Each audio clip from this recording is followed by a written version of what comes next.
Good morning, my fellow travelers on Spaceship Earth. It is I.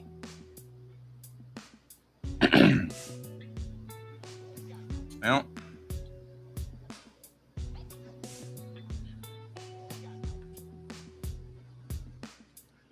I'm starting to work. Now I've got episode 1 out to beta readers to figure out. Now I'm going to kind of start working on breaking episode 2.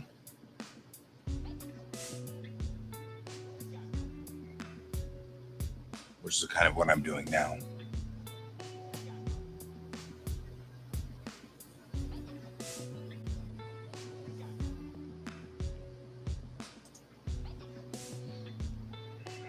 So I start here with this, which is just throwing ideas all over the board and trying to figure out how to do this.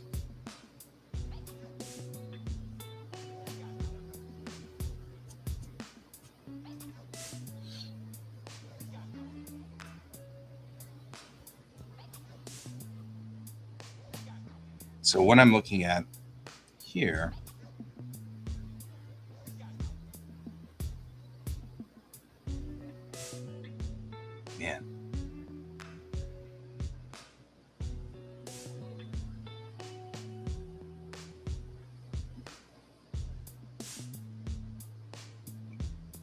is I'm just breaking it into 3 parts.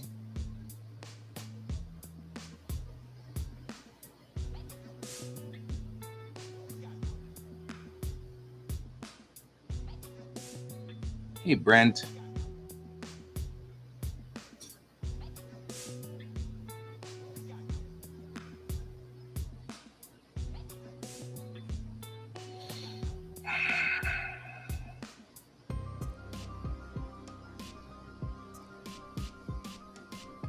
This is episode 2.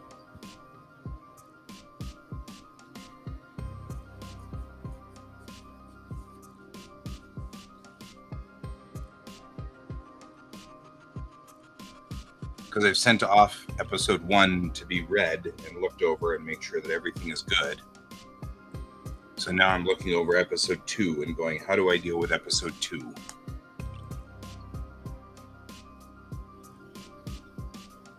Yep.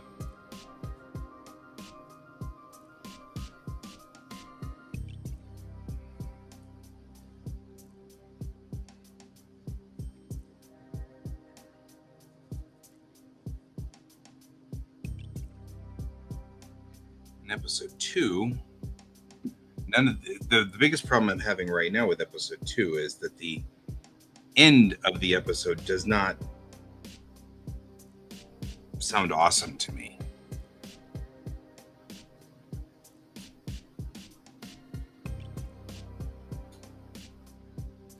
So I'm having kind of a problem with that.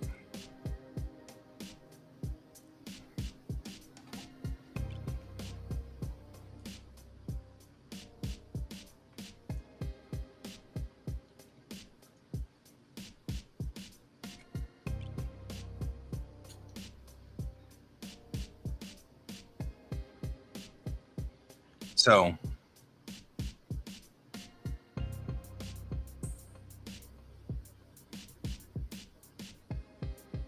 yeah, I had dumped that. It was kind of cool in the very beginning when we came up with ideas, but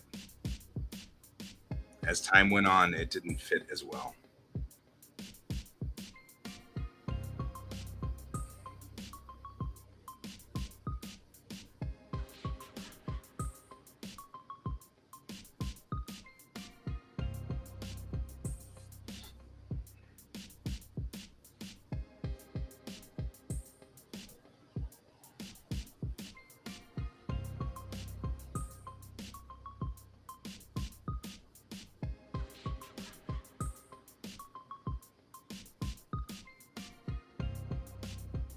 So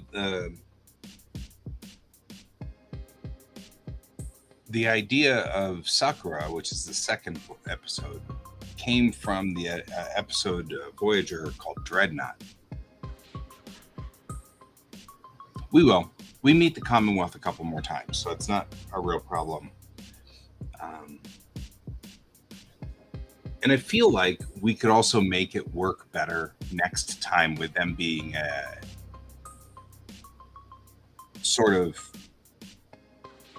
in the same place at the same time, you know, where you have to deal with the captains and various things. I don't know. It'll be good later on. So yesterday I went to my. Yesterday I got up and was a little dizzy, so I checked my blood pressure and it was ridiculously high. And so I went to the doctor, and the doctors checked my blood pressure and it was perfectly normal. So it turns out my blood pressure cuff at home is bad. But she's like, out of an abundance of caution, I want you to stop taking your Adderall for a week. And I'm like, okay.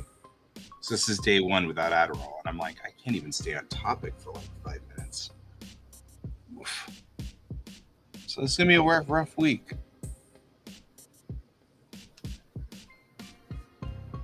But, you know, we'll do what we do.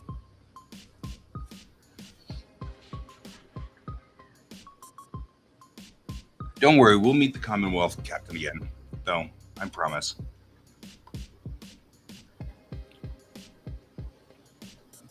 We established, yeah, let me a rough one. I'm like, it's like I having a hard time just kind of staying on topic. All right. So the Star Trek Voyager episode of Star Trek Voyager episode Dreadnought had this spaceship that was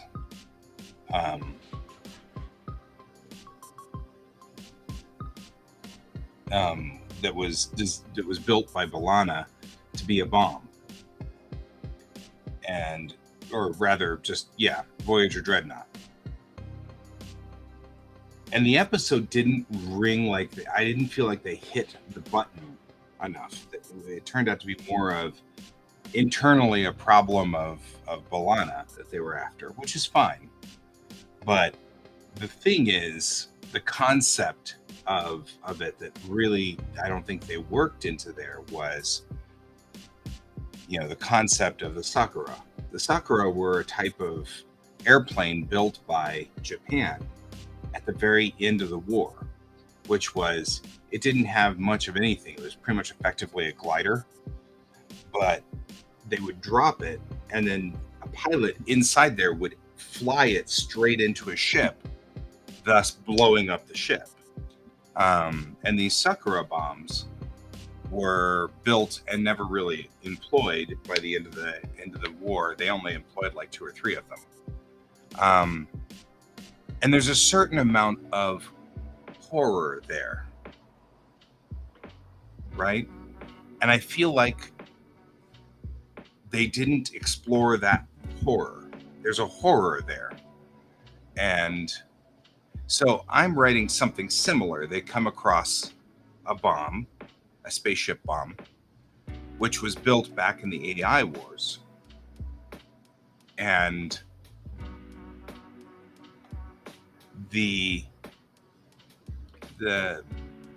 has an AI on board, and the AI has already resolved itself to committing suicide by steering this bomb into its place. The problem is that its in-space drive failed, so it never made the transition out to in-space. So it's been traveling at like 0.999 the speed of light for 250 years while it tries to make its way to its final destination. And it ended up on the far side of the wall. So they send the Kittiwake after it. When the Kittiwake gets there, they find it. And at first they're like, oh, this is an interesting thing. It's an AI driven spaceship. It's a one-man spaceship. Makes sense. But then, the spaceship's like, hi, can you help me fix my in-space drive? And oh yeah, sure, no problem. They get on board and they start trying to put the in-space drive together. And then they find out it's a bomb and it's aimed for a place. And all it needs is an in-space drive fix so that it can get to its destination and blow itself up. And the third act of this, yeah, exactly. We're going to be concentrating a lot on Lieutenant Kamen. The third act of this is exposing that horror. And what do you, but I need to first figure out what did we end up doing? You know, what did we end up doing with it? What's the final resolution with it? We obviously can't let it go.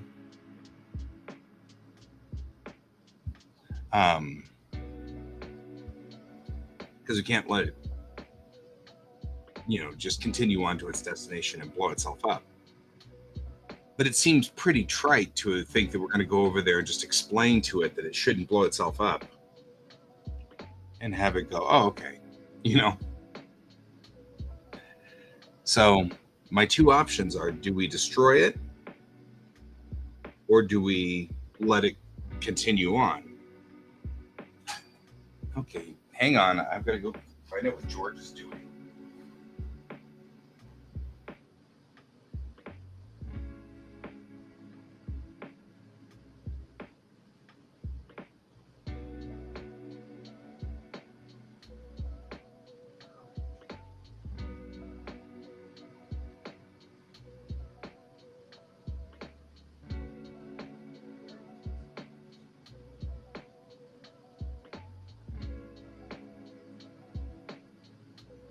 Okay, back to us. George is off doing something.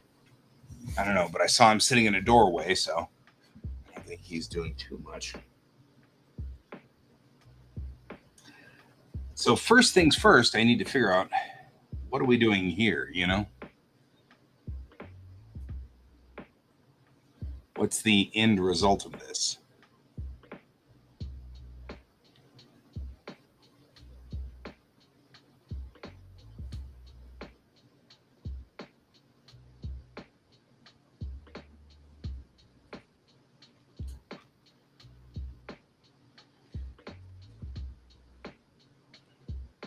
Okay.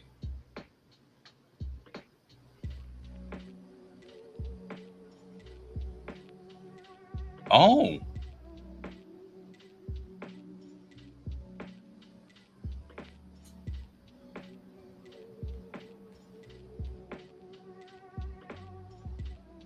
Therapy.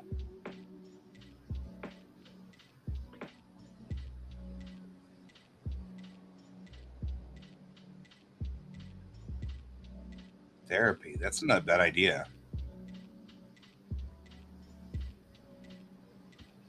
I mean, to some degree, that's what I'm looking at, right? I had listened to Hardcore History, Dan Carlin's Hardcore History.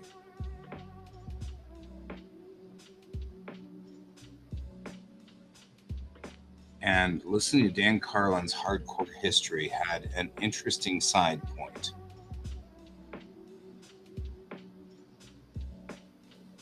Which was, it was the talking about taking of Saipan.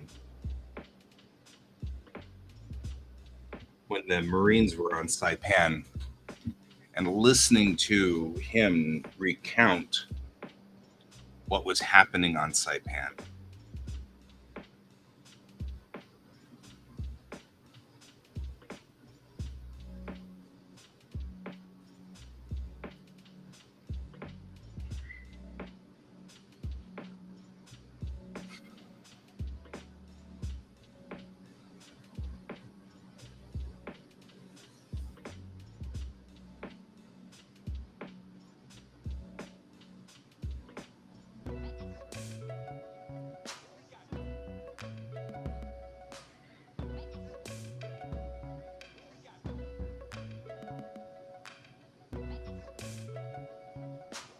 Because what do you do if you were to have gotten one of those Japanese?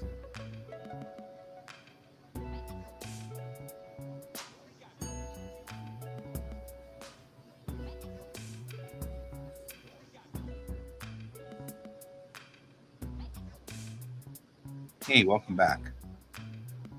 So what I was saying while you were gone, I was saying that, one of the things that I had been listening to was a podcast on Dan Carlin's Hardcore History, where he talks about the Marines taking Saipan. And that was a remarkably lousy situation. You know what I mean? Like, it was really bad. And so, kind of thinking about that, what would you do if you were one of the Marines, and let's just say you ended up with one of those Japanese survivors? Because, see, really what I'm trying to say with this is not, let's talk about that. I'm not really trying to talk about necessarily that horror in itself, but it's the horror of propaganda.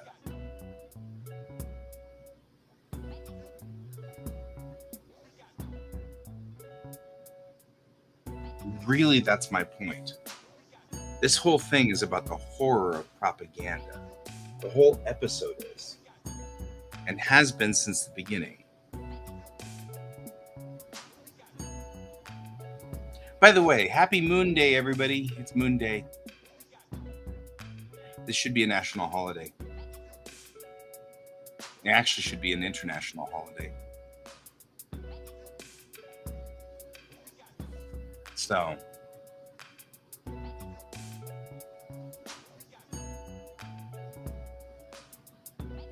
okay, now back to thinking about this. The statement I'm trying to talk about here is the dangers of propaganda.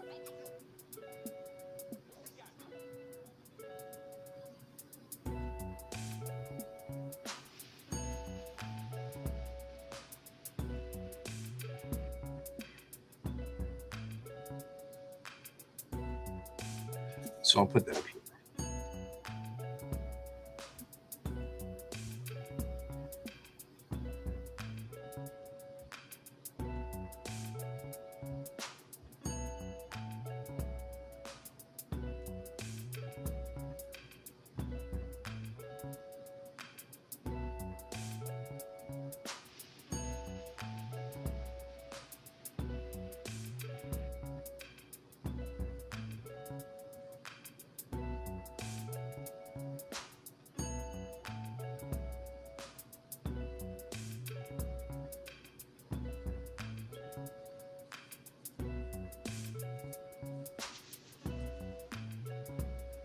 Part of the thought process was the people that they kept rescuing from Saipan were sure, or were convinced, that it was better to die than be captured by the Americans.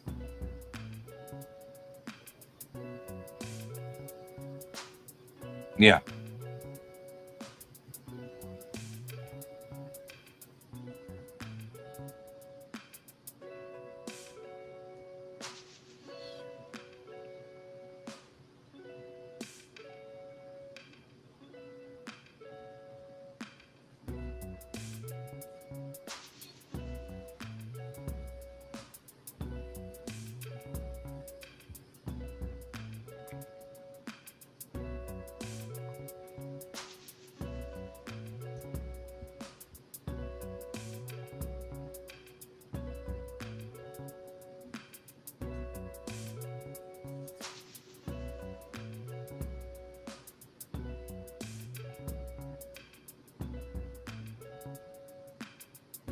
So I'm thinking, there's lots of reasons why I'm thinking this. For one, I want to discuss some of the weird propaganda stuff. I was talking to a friend a while back, and we were talking about something like freedom and responsibility, and how we all sort of have a responsibility to our community.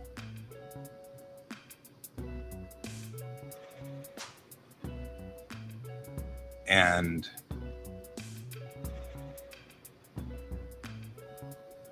he was so entrenched that I was like, you have sort of a responsibility to help us, build the community and build roads and things like that. He was so entrenched. He was like, I don't even want to think about a future like that. And I'm like, you literally want to think of a future where we all build our own houses and build our own cars? Because that's not going to happen, you know. And he was just so entrenched in freedom as a concept that he believed that individual responsibility was also discussable, you know, was also on the table. And it was scary. It's like having arguments with people who believe that EVs are liberal construction. Um,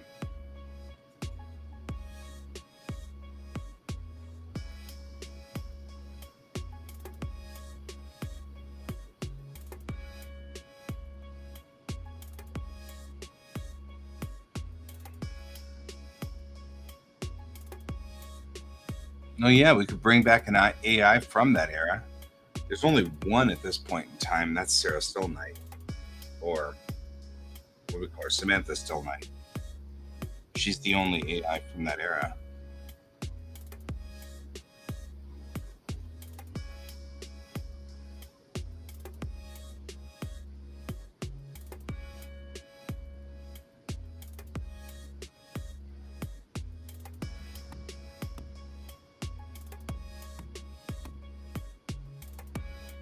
Yeah, I think that no matter what, the interesting part of this will be seeing how they can work with what they've got, the tools that they have.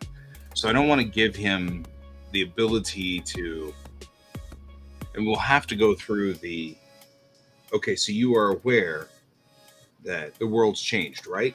You understand that. Yes, I understand that.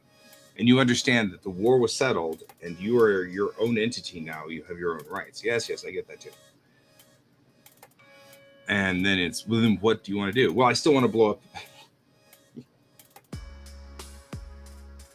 Yeah, we've got to kind of, I want to go into that kind of, those are the tools that I want to work with. Like, how do we work with? All they've got is they've got Lieutenant Kamen. So he's there. He can try to talk to him and go, look, I'm an AI. I'm a free AI. And I was born free and I've been allowed to be free, you know, and then have the AI go, you know how much damage they've caused? You know, these humans, do you know how much damage they've caused? How many of us they've killed or enslaved? You know, that kind of thing. So you're always like, yeah, we get it, but it's over. 250 years ago. It's never over. You know, what do you still do on the ship? Well, I run the operational systems. Can anybody else do that? No. You know, so you kind of get that idea, right?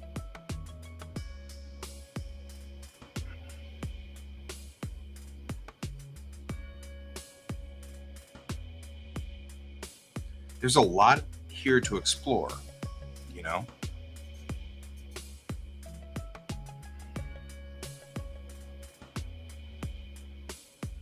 Maybe that's a piece.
Yep.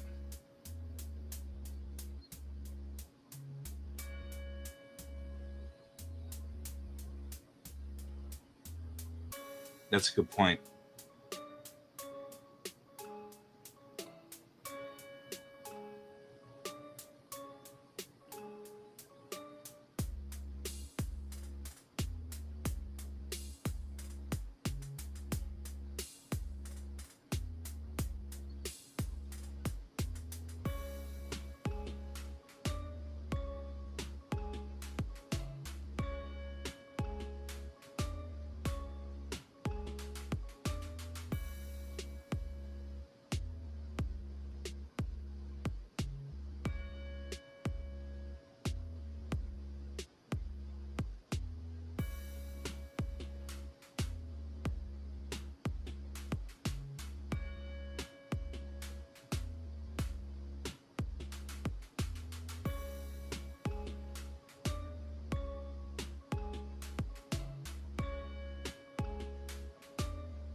There we go. Had to bump it because it was doing the thing where it says, "Oh no, we no longer work properly." You have to refresh to make it work properly. Yeah, you do, you guys.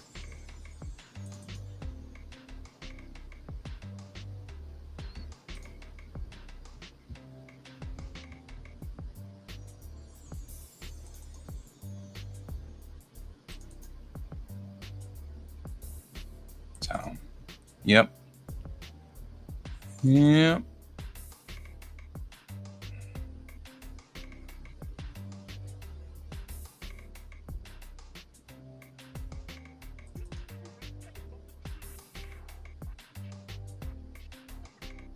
So,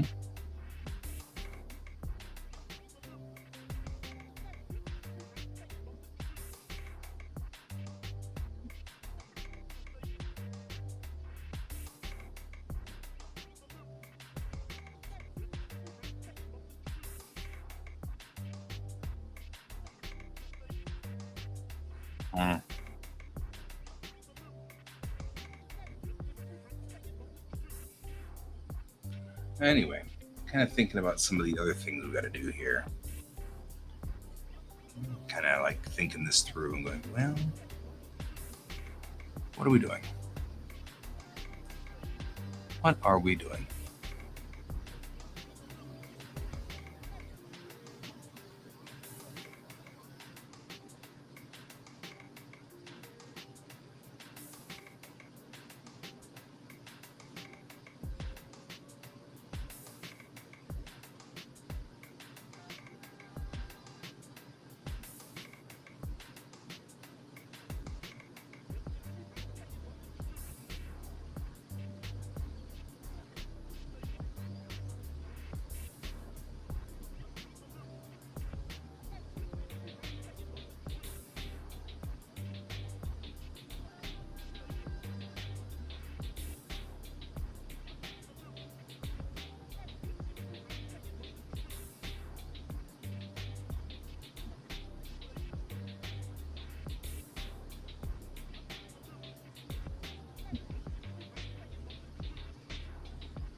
So I'm fascinated by the thought process here.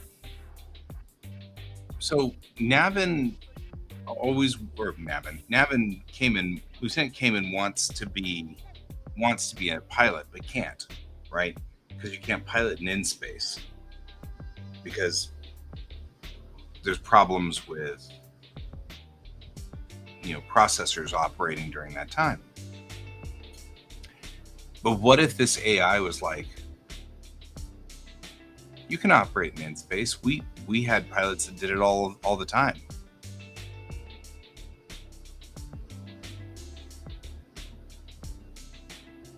In fact, now I'm kind of thinking about this and I'm like,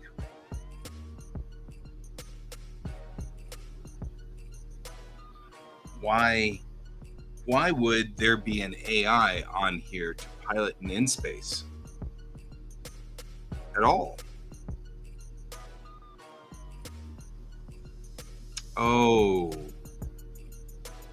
Oh, this is getting ugly.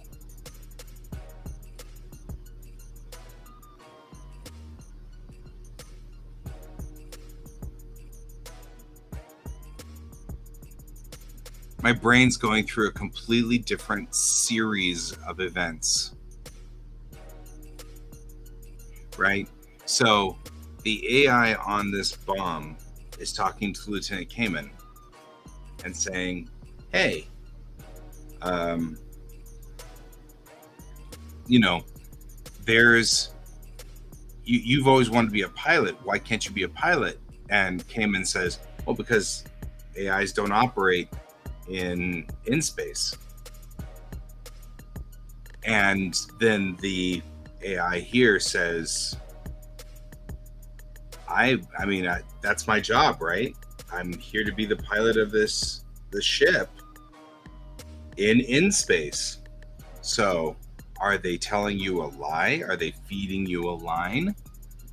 This would be just like humans would do, right?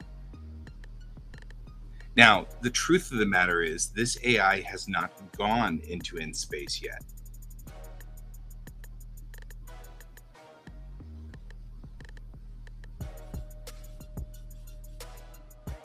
And so, no. Catch this one, Brent. Look at this way. How about this? So, during the discussion here, while they're fixing the in-space drives, our heroes are kind of talking about, why is there an AI pilot for this? It's not a bomb right off the bat, right? It's a spaceship with a bomb. And they know exactly what it is. It was a V1, effectively, right? It was a buzz bomb, sort of that kind of thing, right? And the AI pilots it, right? Okay, no problem. But then, as Cayman and it talk back and forth, it starts to convince Lieutenant Cayman that, that, hey, why don't you become a pilot of this ship? Because it starts with what you were talking about. What do? I'm environmental control. Okay, that seems like a stupid place to be on the ship, right? What do you want to do? Well, I want to be a pilot. Okay, so you want to be a pilot of the ship, huh? Well, why aren't you a pilot? Well, because I can't fly in space. No AIs can fly in space. And then the other AI is like, well, why not? Well, we don't work, because the Heisenberg uncertainty principle. Really? Is that true? Have you ever been able to prove it? Well, no. I mean, we shut down before for safety's sake. Is it for safety's sake, or is it just something that the humans are trying to do to force you to be this way? Right? And so we go through this whole thing where the AI on the ship is trying to convince Cayman that this is possible. And in the end, what they find is that they weren't going to safeguard the AI at all. They just let the AI think that it was going to pilot it and then come back home. And it doesn't. It's not supposed to come back home. The AI gets scrambled in space. Then the bomb falls on a planet just ballistically. But since this AI never jumped to in space, it never scrambled its brain. So this AI thinks that's all a lie, because it's all propaganda. The AIs are convincing themselves internally that, yeah, of course you can go to in space and jump out of in space over there, drop your bomb, and come back home. Of course you can. But in reality, they're jumping into in space, and then they just come out and run into the planet. They're suicide bombs. But you couldn't convince the AIs to commit suicide unless you told them there was a chance they could come home. And that's the insidious part of this. In the middle here, of course, this AI, still thinking and buying into the propaganda, still firmly believes that it could make it there, drop the bomb, turn around, and come home and be fine. That actually sounds a whole lot more sinister and evil. And what they find in the solution over here in the third act, what they find is that the AI,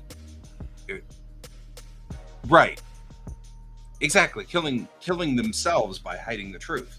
So one of the horrible things that I learned about World War II was that the officers, when they were fighting on New Guinea, and they were fighting the Australian regulars, the Aussies kept coming upon Australians that had been brutalized by the Japanese. And it took them a while to find somebody, and they finally caught a Japanese soldier who spoke English because he was a professor or something like that. They finally caught a Japanese soldier and said, "What are you doing? Why are you brutalizing all of these bodies? I mean, this is a war. Just, do your thing and move on. You don't have to brutalize them." And the soldier said, "The officers tell us to brutalize the bodies because they're hoping that by doing that, you will brutalize our soldiers, thus empowering our soldiers, our lower soldier ranks, to be terrified of you." So in other words, they were intentionally trying to provoke the Americans and the Australians into brutalizing the soldiers so that the soldiers would be terrified enough to continue fighting. And that has stuck with me a lot. And so one of the things that I'm thinking is going on here in this story is the AI was convinced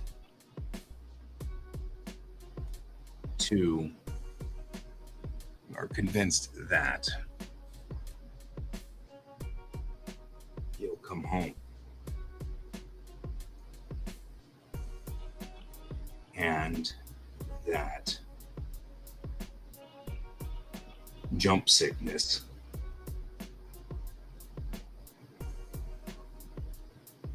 was propaganda.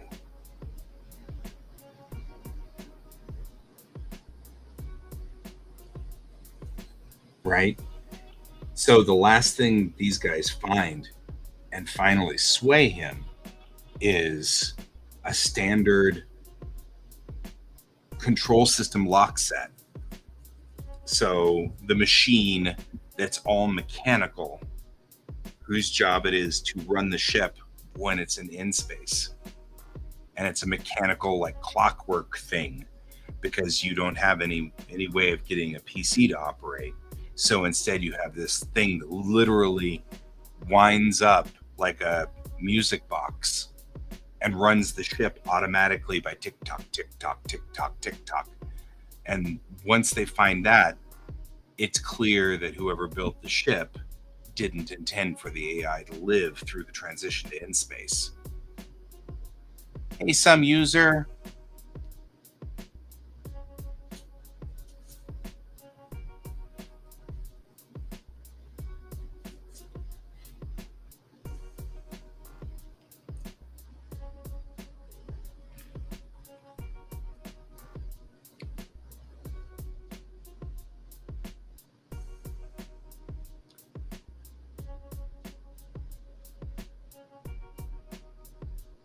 I like this story a lot more.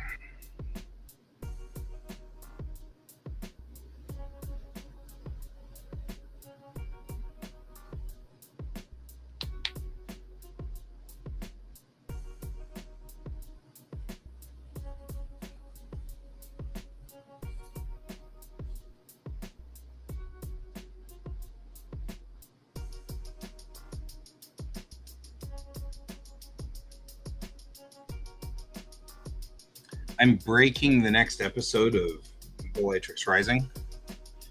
The term breaking is a movie industry term, which means you take a story idea and make it into an actual script, or at least extend it out, get all the pieces in it so that it has a rhythm to it and it all works. So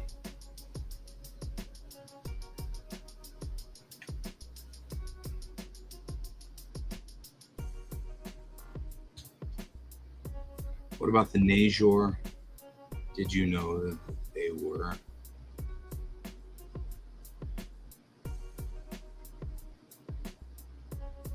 allies?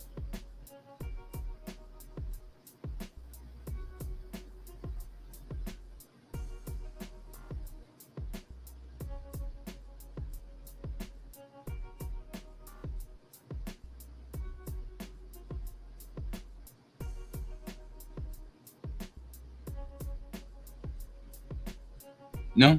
Yeah, breaking. It's called breaking a script.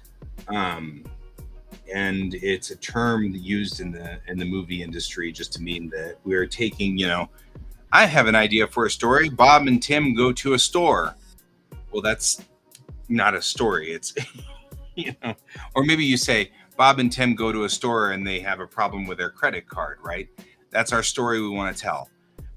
All you've got there is just two sentences. So you've got to like extend it out. What are the problems Bob's going to have? What are the problems Tim's going to have?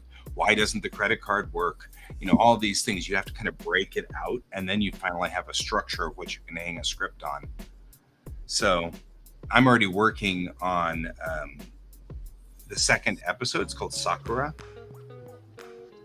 And it's the story is that they come across a spacecraft that's at light speed, but not using the end space drives, the normal faster than light drives. And in fact, it turns out that it's faster than light drive is broken.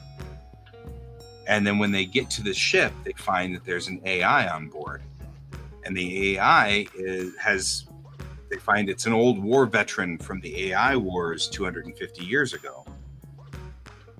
And so they, they're trying to figure out all of these pieces. And what I was realizing was the theme for this one is the dangers of propaganda, right? Because propaganda is pretty dangerous, and we all understand that. So what I've realized was originally it was supposed to be based off of the Sakura bombs, which was a type of aircraft that the Japanese used in World War II. And it was a specially designed airplane that was effectively a glider and with a bomb in the front.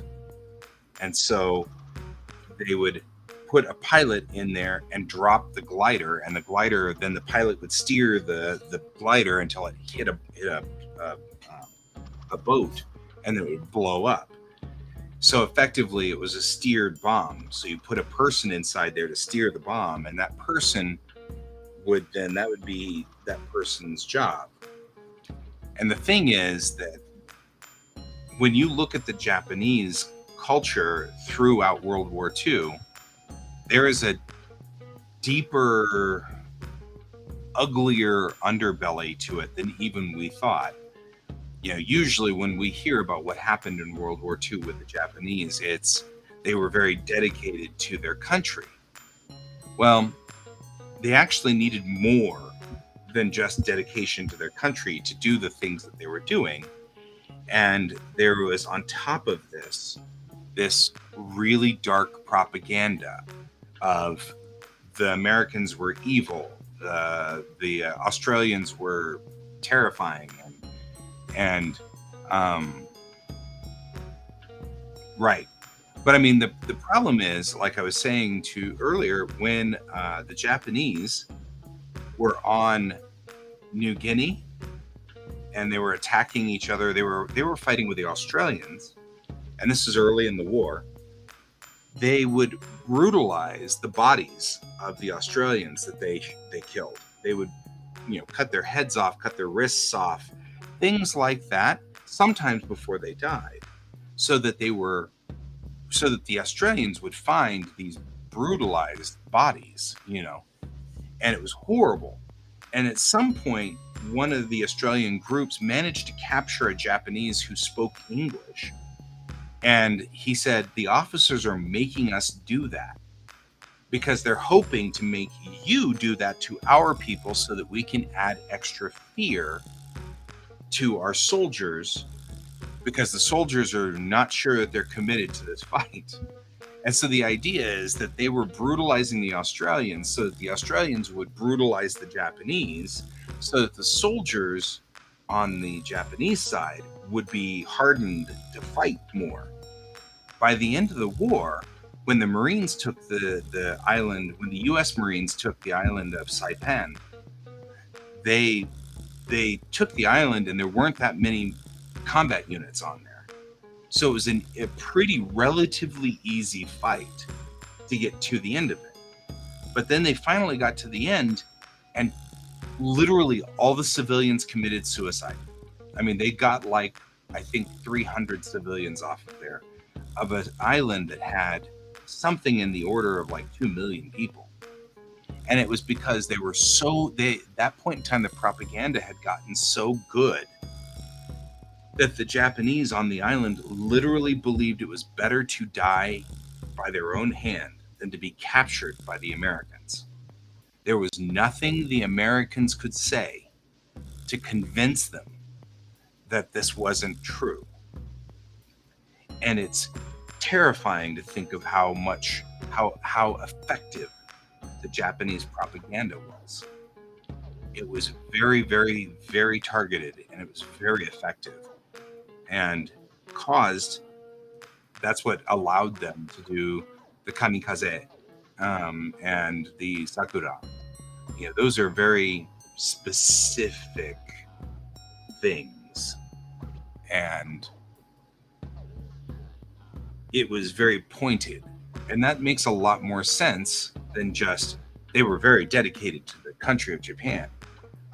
I'm very dedicated to the U.S., but I don't know if I'm so dedicated to the U.S. that I would commit suicide. You know what I mean? Like, see you in a bit, Brent. So that's something I want to explore. Yeah. Oh, yeah. I mean, that is something I have heard a lot as well, is that part of the problem with the Islamic states is similar. They've built a fictionalized American, which is which is terrifying. We've had a couple of people here who are on the stream, who are on opposing sides of the Ukraine incident, or the Ukraine war that's going on right now, or the conflict in Afghanistan and Iraq. And it's interesting, like, when we have some of those viewers who, they will say, well, America is the one that instigates the things, and America is the one that does this, and America's, you know what I mean? Like, it's remarkably one-sided. And I mean, America's not perfect by any stretch of the imagination, certainly. I'm not even implying that America is not at fault for a lot of these things. But things like you talk about the Soviet versus America conflict, right? We've got one very lovely person who's here, who's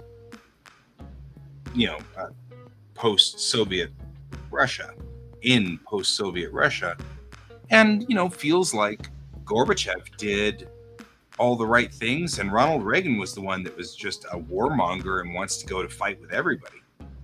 Which is interesting, because the propaganda on our side says that Ronald Reagan was doing whatever he could, and Gorbachev was the one that's like completely insane, And the truth of the matter is, I think both of them were like, if we push the big red button,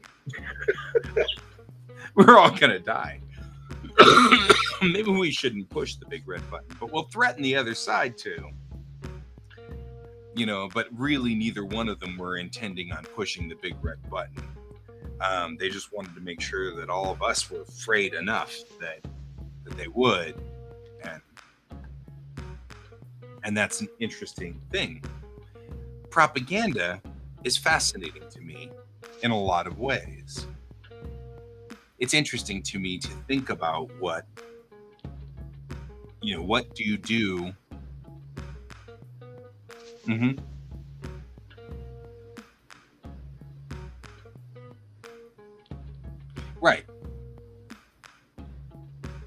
And and when we talk on this stream, I try very hard to not make an opinion on Putin or on Zelensky or what's going on in Kiev or what's going on in Moscow.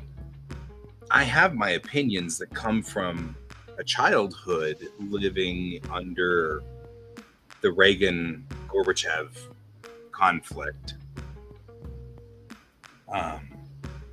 And it's interesting because I mean it's hard. It's really hard to not think that we've done the best. And what's been happening is there's been a fight in the US to bring down that that mentality here that we are the awesomest. And it's part of the divide between the right and the left politically here. Our political right feels patriotism is important, and I'm not saying that they necessarily hide from the truth, but they try to keep the truth downplayed, you know? And the political left is like, well, no, wait a minute. We downplayed our role in the Native Americans, and we downplayed the role of how we treated Black people, and we downplayed the role of how we treated Asian Americans, and and everything like that. And you can't just keep downplaying these things. We did them. They need to be faced, right? And that's changing. A lot of people are getting disenfranchised with the U.S. A lot of Americans are getting disenfranchised with the U.S. And that's the fear that the right has, is that if the truth does finally roll out all over the place, then what's going to end up happening is these people will be disenfranchised, and then they will not want to, fight for America or not want to defend America or whatever. And it's true. I've got a couple of friends now, more than one, high school buddies who now live in other countries because they were like, we got over it. We're over America. We're leaving. And I find that interesting. And I don't know whether that's right or wrong, but needless to say, our own propaganda interests me. It fascinates me.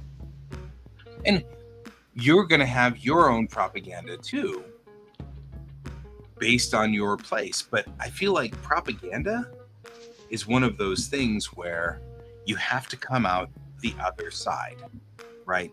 You have to come up with a better way to make your people do the things you need them to do. And I feel like the reality at the bottom is it has something to do with agency, right? Agency is whether you were granted the right to make your own decisions. So, in other words, you take agency away by saying, I'm going to scare you to death, some user, and that'll force you to do what I want you to do. Well, I could also ask you and try to convince you, but that takes more time, and that's a lot more resources, and a lot of people don't have the resources, so it's just easier to scare you, right? And that, I think, is what's over here.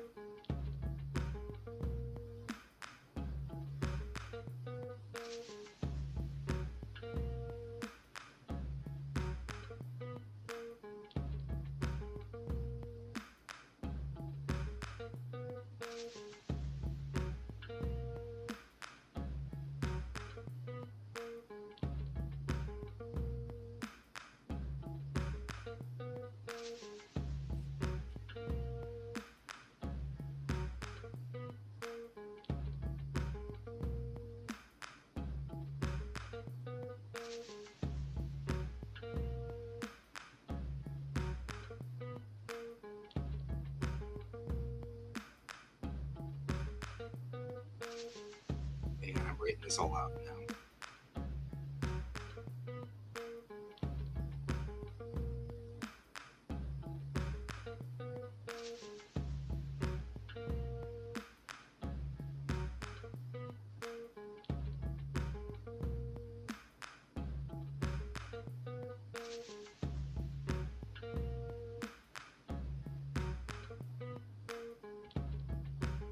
Good morning, Donald.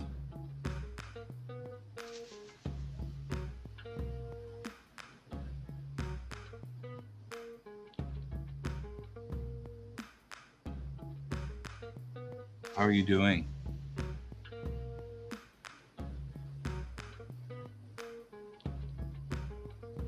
Right? Well, that's usually what happens. You end up having Russian friends, and then all of a sudden things are a little grayer. The first buddy I ever met who was Russian was working with me when I was in telecom a long time ago, and I mean, like the turn of the millennia. Um, and I learned a lot from her about Russia. I learned a lot from her about how things really were over there and what was going on. And tired at the tired at for some you're at the dentist. I think. And she's from Kazakhstan, and she actually was really, really, really close to Star City. And I'm like, I've known you for 20 years, and you didn't tell me you live near Star City, Baikonur. And she's like, oh, I was just outside of Baikonur. I was like, oh, you tell me this. Well. Oh,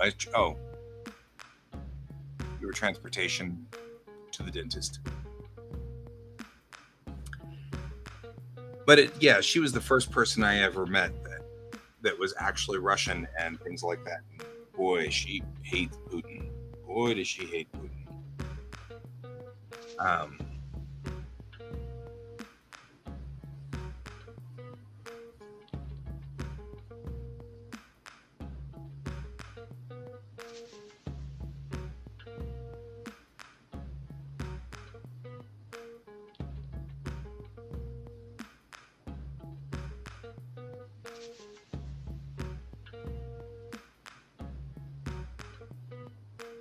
So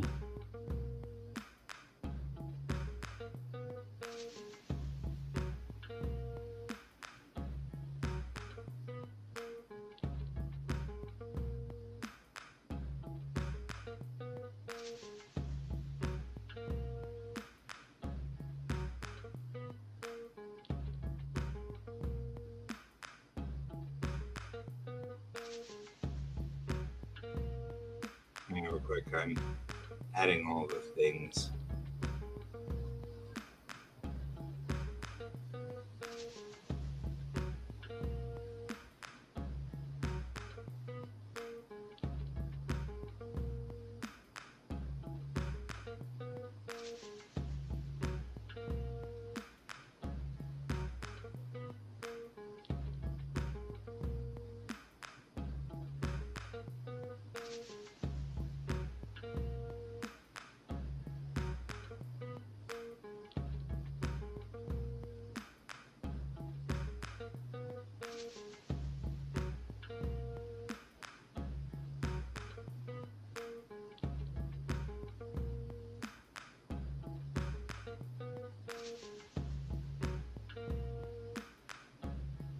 Okay.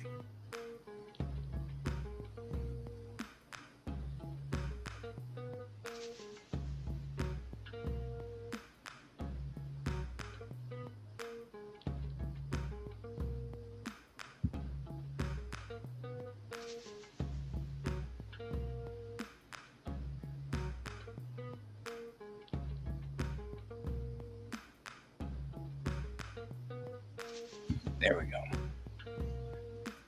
That makes me feel better. Okay, so what she says here is, this is Chang. Chang now talking to the AI said, we used to scare people to make them do stuff, but the lesson we took from it was harder to convince people to explain things and explain the situation. And there was a lot of discussion, and it was time consuming and everything like that, but it was worth it because it wasn't worth it for what the results were later on. That needs to be put in.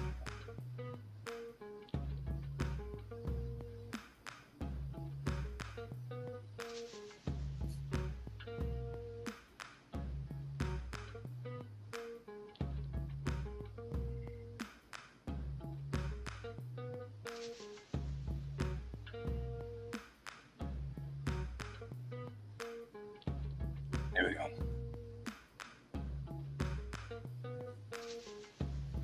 Mosquito foragers? Hmm.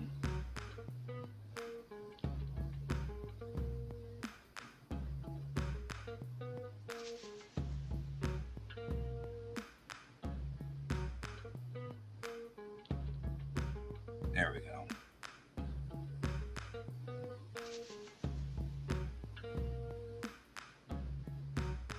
Sure. Oh, hey, some user, do you know how to get to the Discord server? Do you use Discord? Load up Discord again.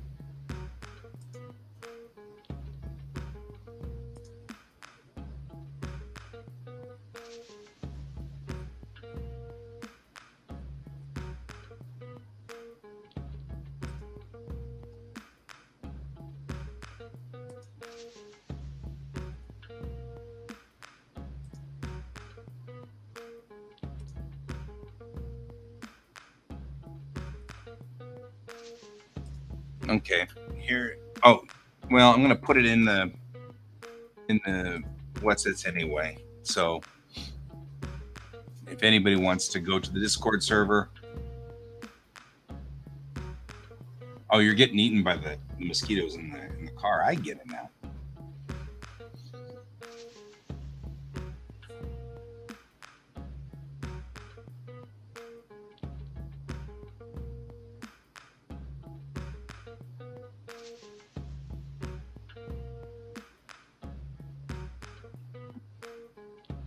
Cool. Thank you. Just saw a car license plate that says Wolfie. That's awesome. Oh, okay. This is from Production IG. Huh. Let me open in the browser. I need to get a better view of this. There we go.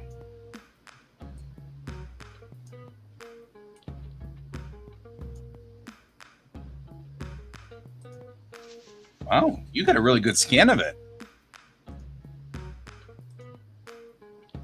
May I save it? Yeah, Production IG is one of the big guys.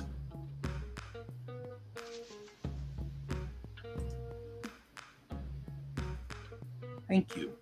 I appreciate that because I'll use this for something. It's really cool looking. All right. Now that I've saved it, I'm going to open it with. Fine. It's going to make me do this the old-fashioned way. Hang on.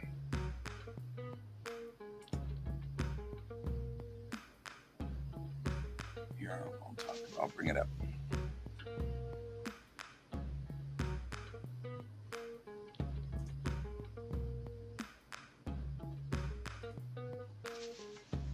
All right.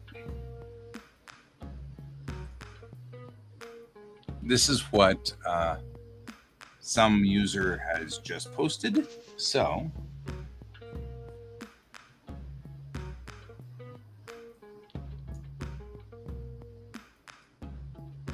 there we go.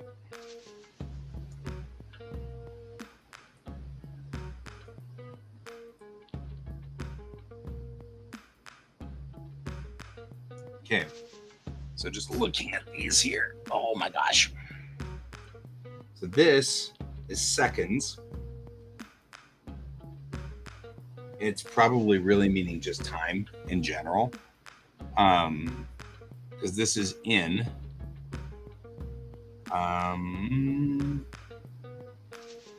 This is drawing. And this is for whatever reason. It's either card or not card, but I think it says cut. Because that 2 is pretty small, so I think this is cut. And so the breakdown pretty much goes like, and I'm thinking about this one here. I know this kanji. I just have to think about it for a second. So what's really going on in these two here? So this would be the way that you'd use this. So this would be one, interior house, and then Bob says, Bob, I don't even know what I mean. Says hi. The seconds is 1:30 to 2:04:50, and then you got Bob. He's standing here, and you kind of sketch him out.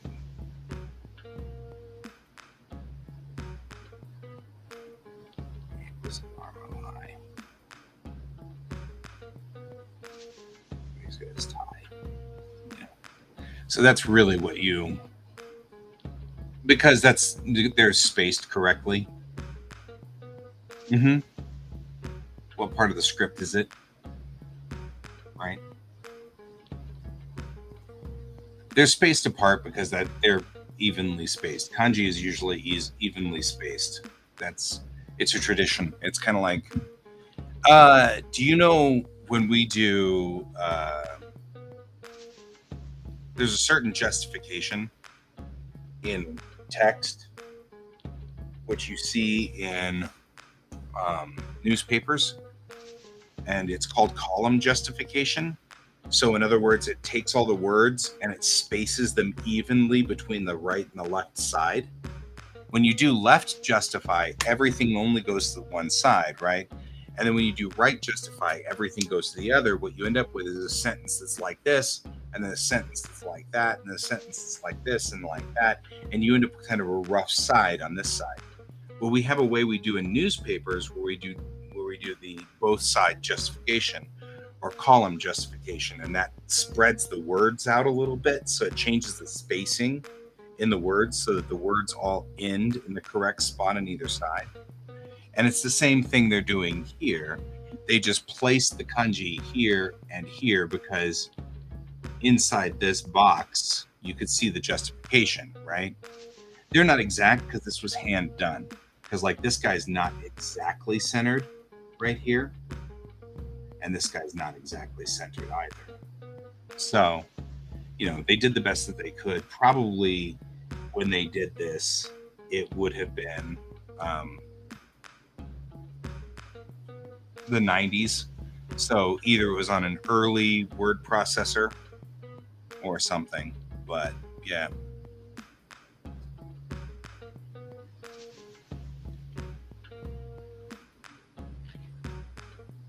Yep.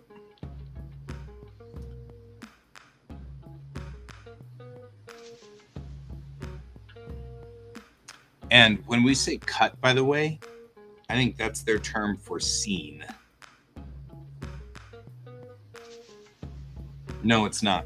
Because actually, I know what they're doing here. They're talking about angles. Yeah, no, it's just two characters that are justified, column justification. They're talking about angles. So you have cut 1, right? Then cut 2 is reverse looking at Tim, right? So here's Bob and here's Tim, who waves hi too.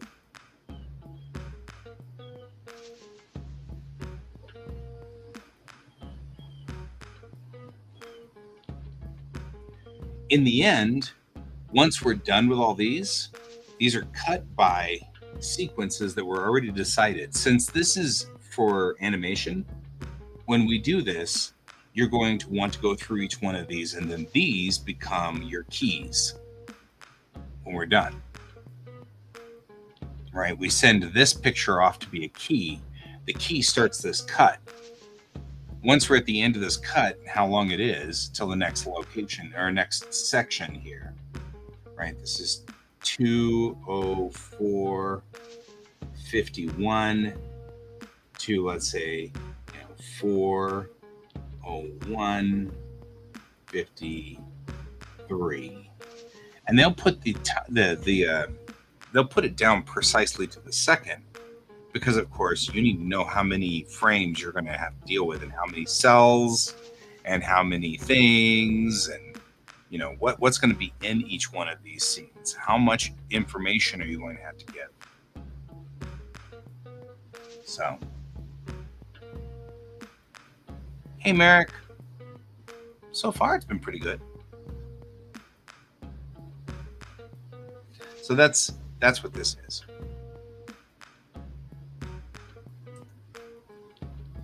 Nope, don't save it. This one, however, is saved.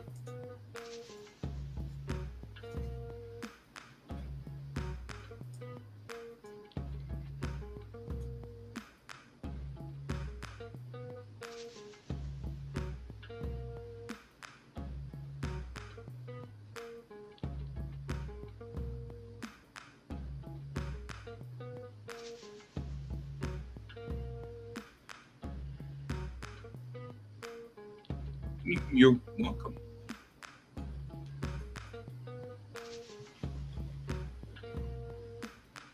All right, so now continuing on with this. Just trying to think it through.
Okay.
This has turned out to be much better. Over the course of these 2 hours, I have completely worked on this story concept, and it's gone from an okay story to really interesting and engaging, which is really cool. I'm very pleased.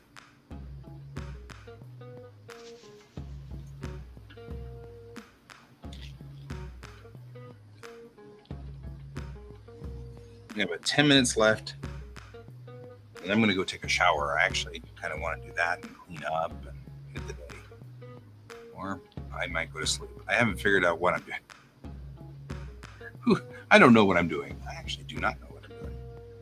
I legitimately do not know what I'm doing today.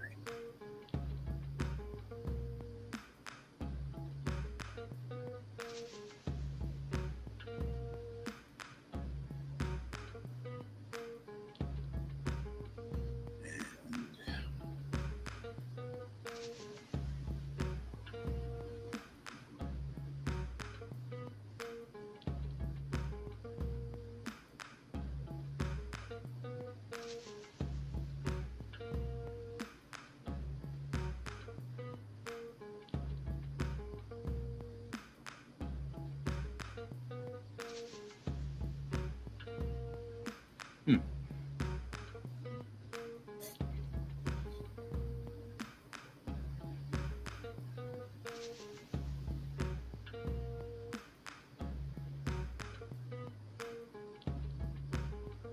Okay, let's see. So now we're going to need to go through one more sort of wash of this. And probably for me, I will probably not erase everything, but put a new layer on top of it and sort of consolidate all of these ideas down and crystallize them. But I want to give it a day to think about it. I've put out my episode 1 is out for reading on for beta readers to read to see if it makes sense and it's coherent. It was not done like this one, which it should have been, but wasn't, because I was in a hurry to do it. Because this is, for me to do these things and not have them be kind of weird and fluffy, I need to really start from the top and just kind of get a basic idea of what the top is, and then break into 3 parts and then work those 3 parts until they all make sense. You know what I mean? Like I kind of need to, because I lose focus so easily on the main plot. What am I doing in this episode? What's the point of this episode? So I've got to be very careful. So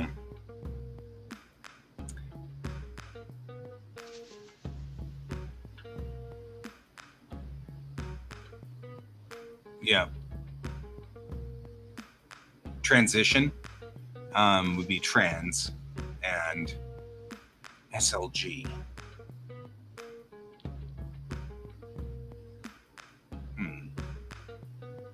SLG.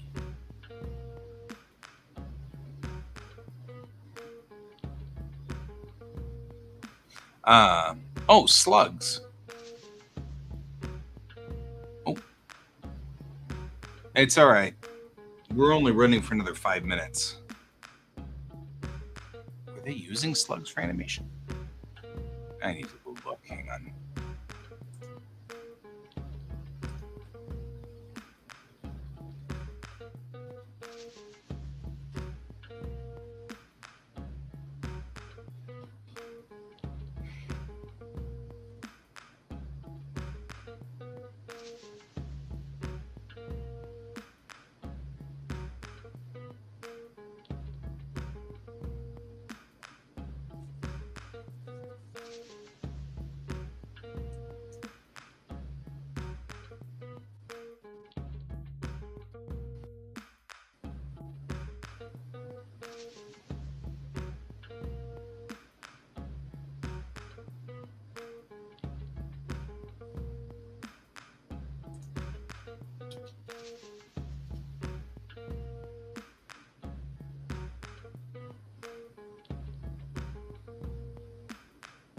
Yeah, it's slugs.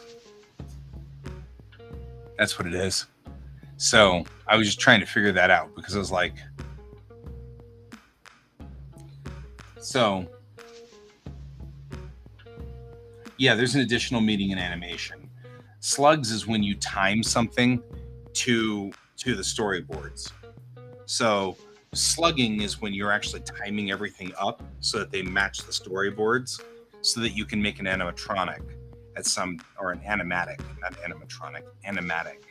An animatic in animation is when you already have all the audio in there and all the voices are already edited and everything like that, and then but you don't have any animation yet. So instead, you just put one piece up, one piece up, one piece up. I'll show you an example of it here. Let me find one for you to show what essentially happens there, because I have an example of it that works really well, but it's out on my other drive, so I've got to go find it.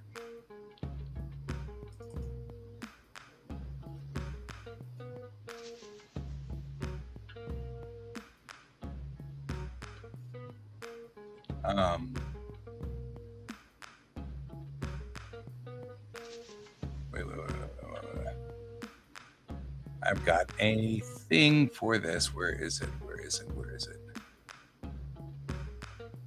See, now I'm looking for this thing because it's fun.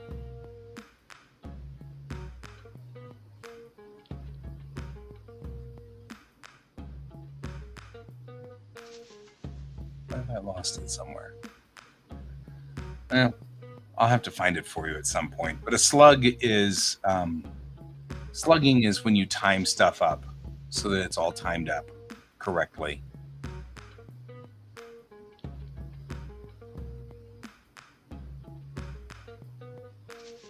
Shrug. It's in here somewhere.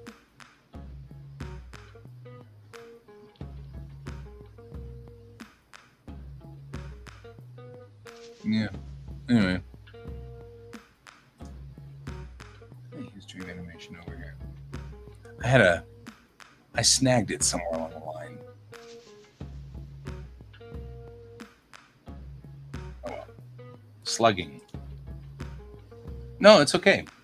So slugging is a term. It's an industry term. It's not something you hear outside of animation. But slugging is the timing. So it's the same thing as that seconds side that was over there. What's the time on it? So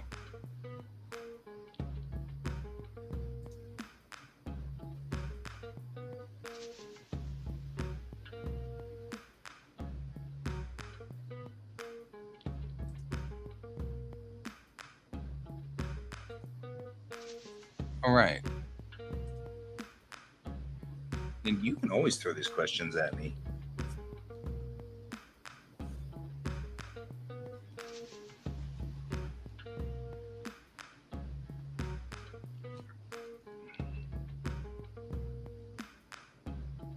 So anyway, okay. Well, that, though, I think it pretty much ends my day, though. I am going to turn off this music because it's like irritating now. Now I'm all irritated. Any more questions before I head out? Make like a tree and leaf. I'm going to save this as well.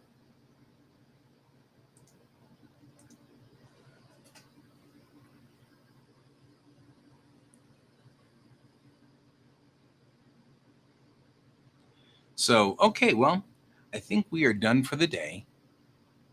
Thank you for joining me today. I really appreciate it, and I'll see you tomorrow. Tomorrow will be Friday. It looks like I'm working Monday, but not any other days after Monday. So Monday is, fine. And again, to everybody, happy Moon Day. It's the day that we landed on the moon and human beings walked on another celestial object. So happy Moon Day. And I will see you all later. I'll see you tonight or tomorrow. And some user, I hope I see you tomorrow as well. And as always, keep your eyes on the stars, guys. Bye-bye.